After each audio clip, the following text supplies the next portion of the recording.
કચ્છ રાજપૂત સમાજના પૂર્વ પ્રમુખ જોરુભા રાઠોડના પુત્ર ભૂપેન્દ્રસિંહ જોરુભા રાઠોડ ગઈકાલે માંડવીના ફરાદી પાસે ધસમસતા પાણીમાં તણાઈ ગયા છે. હજુ પણ તેઓ લાપતા છે. તેમના શોધખોળ માટેના સંપૂર્ણ પ્રયાસો સરકારી તરફે અને અન્ય ખાનગી લોકોએ જારી કર્યા.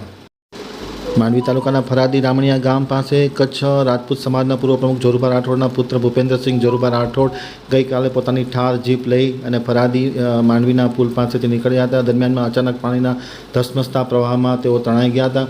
લાંબી શોધખોળના અંતે તેમની ઠાર ગાડી મળી આવી છે, પરંતુ તેઓ હજુ લાપતા છે.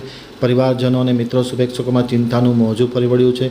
ખાસ કરીને અલગ અલગ જગ્યાએ એનડીઆરએફની ટીમો પ્રયાસ કરી રહી છે તેમની શોધખોળ માટે, પરંતુ હજી સુધી તેમની કોઈ ભાળ મળી નથી. તેઓ લાપતા છે અને વ્યાપક પ્રમાણમાં શોધખોળ શરૂ કરી દેવામાં આવી છે. ખાસ કરીને રાજપૂત સમાજમાં ચિંતાની લાગણી ફરી